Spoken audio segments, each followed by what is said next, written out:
Senhor presidente, senhoras senadoras, senhores senadores, as pessoas que nos acompanham pela TV Senado, pela Rádio Senado, pelas redes sociais. Senhor presidente, uma das funções precípuas do presidente da República como chefe do Executivo é de manter, preservar o respeito a todos os entes da federação, é preservar o pacto federativo, é pregar a harmonia entre municípios, estados e União. Lamentavelmente, o atual presidente da República, com objetivos políticos, claramente políticos, patrocina agora uma guerra contra os governadores de estado de uma forma demagógica sobre o preço dos combustíveis no nosso país. Uma postura populista e irresponsável.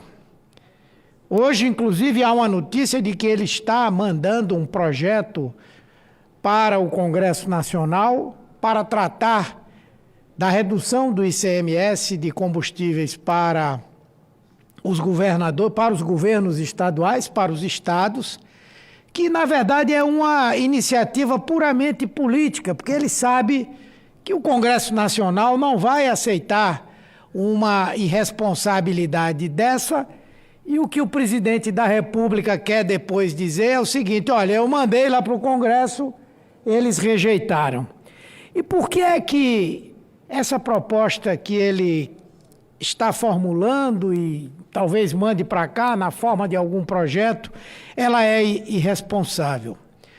Porque, senhor presidente, a Constituição brasileira de 88 estabeleceu quais são os impostos, taxas e contribuições que correspondem aos estados, aos municípios e à União. Aos estados coube o Imposto sobre Circulação de Mercadoria e Serviços, o ICMS. E no caso do ICMS, esse imposto representa até 30% da receita dos estados. Vejam, até 30% da receita dos estados, sendo que desses 30%, um quarto, 25%, é para os municípios. Pernambuco, por exemplo, teve 17,5% das suas receitas de 2019 provenientes somente do ICMS sobre combustíveis. Só o ICMS sobre combustíveis representa 17,5% das receitas do estado de Pernambuco. É inimaginável perder um recurso dessa maneira. É essa a única saída para reduzir o preço dos combustíveis? O pior é isso, não é. O grande responsável pelo preço dos combustíveis hoje, 1 litro de gasolina quase a R$5, um bujão de gás a mais de R$70, é o governo federal, é a União, porque o governo federal, ao invés de estabelecer uma política junto à Petrobras que seja diferenciada do que está acontecendo aqui, faz com que os preços dos combustíveis variem de acordo com a tendência internacional, diferentemente do que acontecia nos governos de Lula e de Dilma. Mas eu vou falar nisso um pouquinho mais para frente. Eu só quero dizer que se acontecesse agora a eliminação do ICMS para os estados e a sua contraparte, presidente, eu imagino que hoje que uma parte é para os municípios, nós teríamos um agravamento da crise fiscal.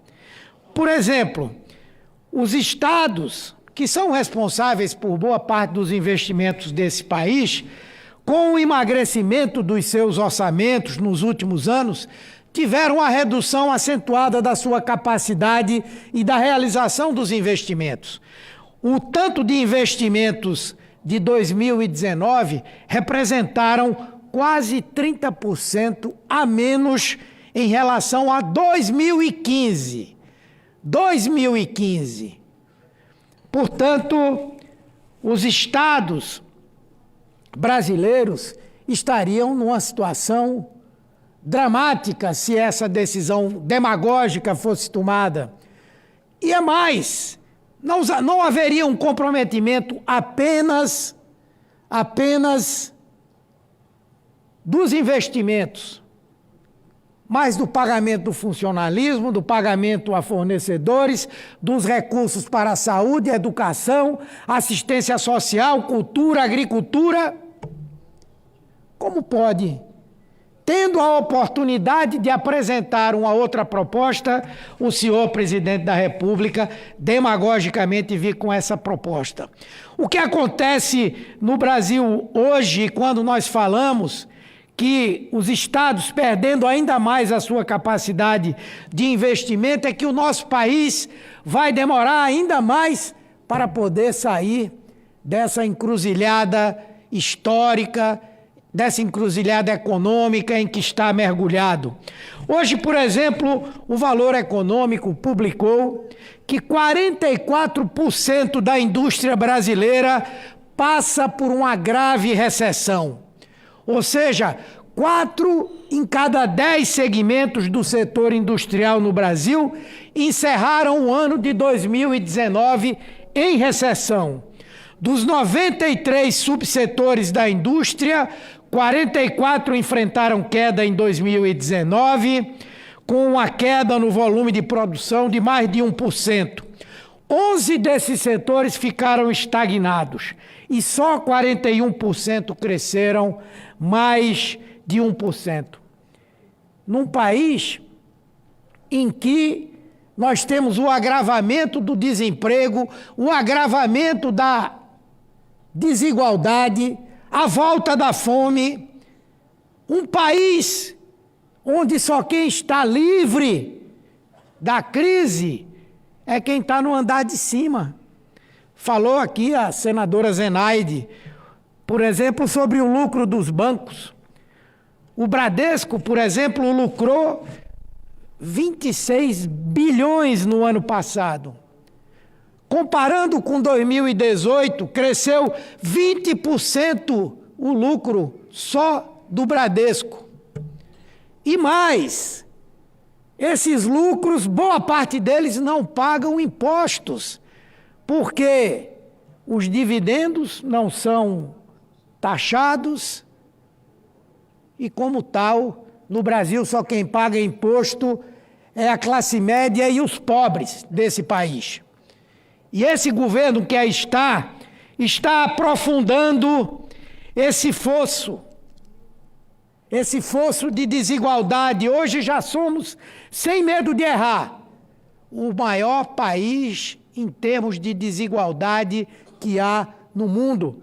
São estudos produzidos pela ONU que demonstraram isso. E aí, senhor presidente, se o presidente da República, Sua Excelência Jair Bolsonaro, quisesse realmente resolver o problema do preço dos combustíveis, agiria dentro das suas atribuições, em vez de distribuir bravatas e insultar governadores. Ele pode, como presidente, por exemplo, eliminar o PIS, a COFINS e o CID e a CID sobre os combustíveis. Tributos federais, tributos da União, que subiram 164% em 5 anos e hoje oneram em mais de 27 bilhões de reais os consumidores. Em vez de fazer isso, lança mão de absurdos para culpar governadores pelos altos preços da gasolina, do diesel, do etanol, num ato populista barato. Quer responsabilizar os estados pela política abusiva do governo federal, que liberou preços dos combustíveis ao sabor do mercado. Sob Bolsonaro, a Petrobras perdeu posição estratégica de proteção da população às variações internacionais.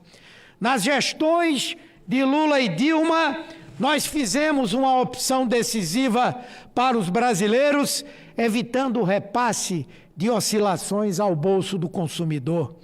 Essa política tinha um reflexo direto, não só no preço mais baixo da gasolina, mas no botijão de gás, nas passagens de ônibus, na cesta básica, no desenvolvimento regional.